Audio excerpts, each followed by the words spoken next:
Hello, everyone. My name is Ben Wolkov. I am a practicing attorney, the founding partner of AXS Law Group in Miami, Florida.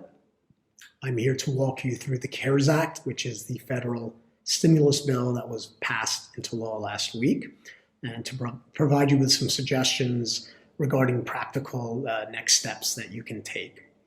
A little bit of background about myself. I've been a practicing attorney for 20 years. Half of that was spent working at big international law firms. I've worked in Miami, New York, and overseas. But the last 10 years, I've been practicing in a boutique setting. And my law firm, AXS Law Group, it focuses on helping small businesses navigate their day-to-day legal issues, and more recently, dealing with the issues that are posed by COVID-19 in areas such as contract law, insurance, labor law, and then also in terms of the various stimulus bills that have been passed at the federal and state levels. So what is the upshot of the CARES Act? Well, there are different components of the CARES Act. The one that we will be focusing on today is the Payroll Protection Program, which we believe is a very powerful tool for small businesses to keep employees on their payroll for the next 2 months.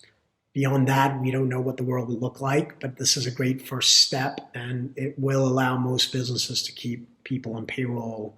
And the loans that will be extended in most cases will be forgiven. So I don't want to use the word free cash, but if you structure it correctly and you abide by the guidelines, it ultimately will end up being that. So let's talk about the eligibility requirements. The good news is that if you are a business with 500 employees or less, which I would expect most of you today would qualify for that, then you are eligible.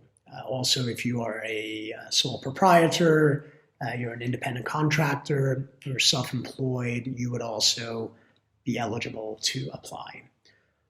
So what is needed to determine eligibility? What certification is required? So we don't know specifically what the forms will look like, and I will get into that later, but what we do know is that the law requires that when you, the small business, apply, that you certify as to 3 things. First, that the loan is necessary due to the uncertainty posed by COVID-19.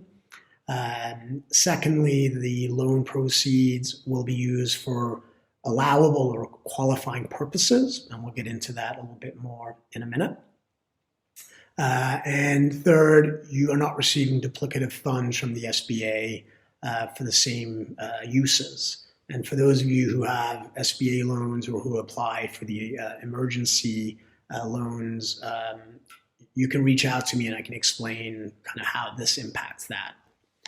So how do you calculate the total amount? In a nutshell, what you do is you look at your average monthly payroll for the last 12 months, and then you multiply that by 2.5.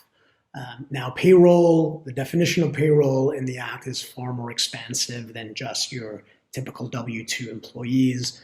It includes certainly those amounts, but it also includes commissions, PTO, medical leave, severance, group health benefits. It also includes amounts paid for state or local taxes, and it includes compensation paid to independent contractors that are performing core services for the company. There is a couple limitations to the amounts you can borrow. One is that you cannot borrow more than $10 million. So even if your payroll is $5 million, or your average payroll is $5 million, you wouldn't be able to borrow $12.5 million. You're capped at $10 million. And secondly, for purposes of calculating the payroll against which the 2.5 multiple is applied, you would only be able to use the first $100,000 of compensation paid to any given employee. So if you have an employee that's making $200,000, you obviously only can use that first $100,000, and then you would apply the 2.5 multiple against that amount. Also, if you have employees or independent contractors outside of the US, you cannot include those for purposes of the borrowing base. So running a very simple mathematical example here, your payroll for the last 12 months was $3 million, which gives you an average monthly payroll of $250,000. How much can you borrow? Well, you would apply the 2.5 multiple on the $250,000 average monthly payroll expense, and that would then put you at a $625,000 loan. Now, you've received the loan proceeds. Congratulations. What do you do with them now? What are the eligible expenditures that will allow you to have your loan forgiven either in whole or in part? Well, they include eligible payroll support of the types that we discussed earlier: W-2 salaries, 1099 compensation, paid sick or medical leave, insurance premiums, and the like. They would include rent payments. They would include utilities. They would also include interest on certain types of debt, including pre-existing loan facilities, as well as mortgage payments to the extent your business owns real estate and has a mortgage for which it is paying interest on. Let's get into utilities and what type of utilities are covered and which are not. So under the Act, your core utilities that you would sort of expect to be covered are covered, and those include electricity, they include gas, water, telephone, internet access. They also include certain types of transportation, and it's not clear to us at this time whether that would include land, air, and or ocean freight. These are issues that we are looking into. We know that Park Street's looking into them as well. Freight is usually a pretty sizable expense bucket, so that's an important one where further guidance may be needed from the SBA, and we do expect that they will come out with further guidance on a whole host of issues. Given that this law was put together so quickly, ambiguities and uncertainties were bound to arise. And so we'll keep, we plan to keep ourselves abreast on those developments, and I know Park Street does as well. Rent. So obviously, core rent for your business locations, your warehouses, those will qualify. Distilleries as well. The one area that we're not so sure about, and we've been discussing this with Park Street, and we hope to get more guidance from the government on this as well, is whether payments on rented or leased equipment will qualify, and whether payments for product storage would apply as well. So we hope that there'll be further guidance in that regard. So what is the term of the loan? What interest applies? Will there be loan forgiveness? The interest rate will be not more than 4%. But of course, it'll only be applied on the amounts that are due until they're forgiven, and they'll also apply to the amounts that aren't forgiven. So getting into loan forgiveness, so the amounts that you ultimately borrow from the government under this program, they can be forgiven in their entirety if during the first 8 weeks following loan origination, you use them on the qualifying expenditures. Now, if you don't use any part of the amounts advanced on the qualifying expenditures, either because you just don't use the amounts that have been advanced or because you use them on non-qualifying expenditures, well, those then convert into a 10-year loan with the 4% interest applied to that loan. I'll give you a quick example here. You have a $500,000 loan, or actually let's use the $625,000 that we discussed earlier. You spend $400,000 on payroll, you spend another $100,000 on rent in the first 8 weeks following the advance of the funds. Then your loan balance would be $125,000. And again, that's a 10-year term loan. And the good news is that you could prepay it at any time without any penalty, prepayment penalty, and it will not be any amounts forgiven will not be considered taxable income, which is great news because in the ordinary course of things, debt that's forgiven is considered taxable income, but the Act expressly provides that it would not be in this case. Collateral, is it required? No collateral is required.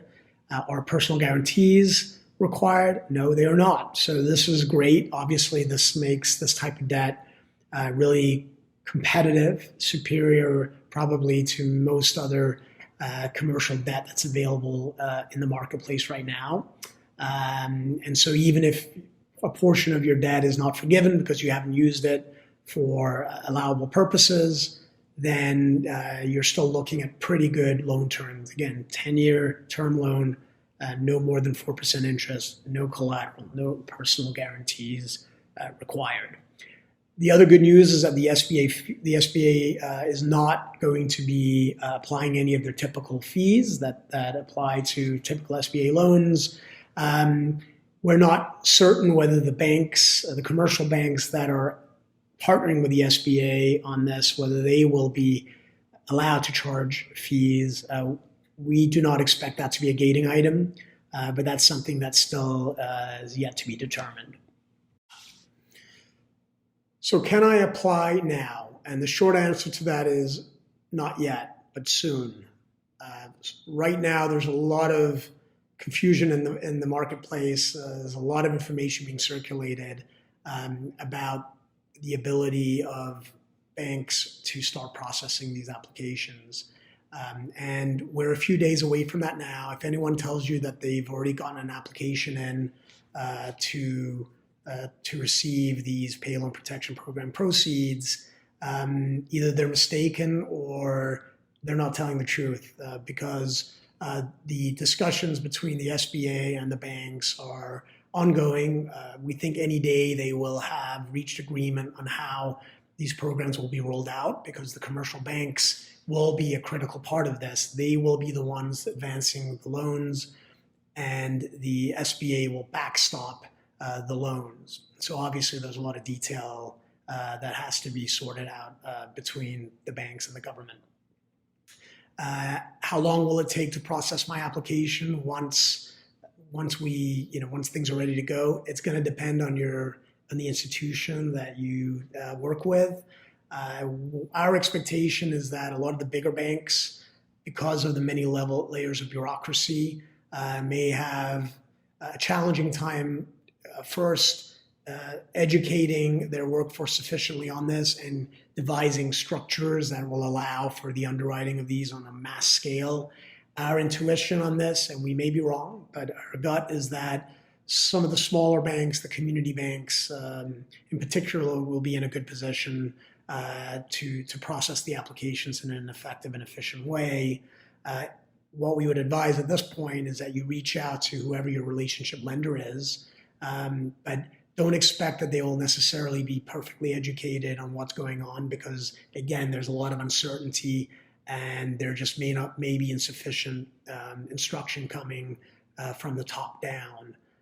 We are going to keep our eyes on this. We know Park Street will as well, and further guidance will be issued by the banks, and then we will certainly make sure that we advise our clients, and Park Street will as well. But again, can't hurt to, if you have a relationship with a big bank, you may want to try to contact a smaller bank at this point, just so that you can hedge your risk of dealing with a large institution versus, having a more nimble, potentially more nimble organization working with you. So the banks aren't ready to lend. We don't know when it's going to be. What should I be doing in the interim? We believe the most prudent course of action is just to gather as much documentation as you can. We know that some of you do this in-house. Maybe you have a dedicated accounting team. Maybe you just do this yourself as the principal of your company. Or maybe you have an outside service provider that you're working with. So regardless of who the point person is, that person should be fully engaging on this right now.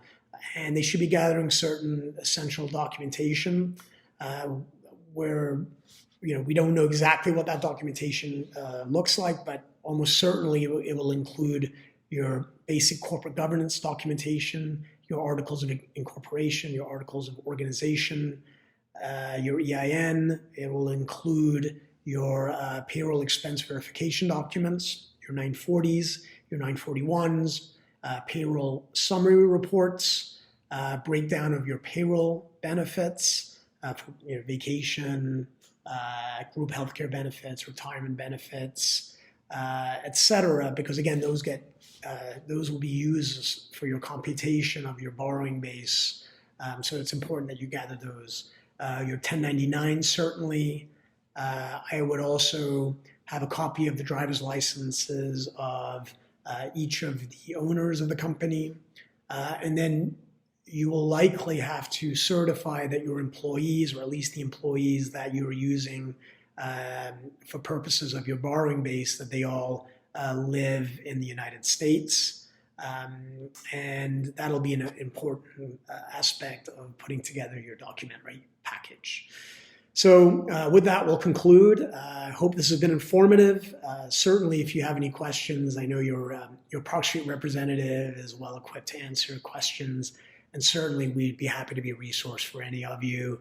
And my information, email, phone number will be circulated, included as part of this presentation. Good luck to all of you, and we'll look forward to speaking with you soon. Thank you very much.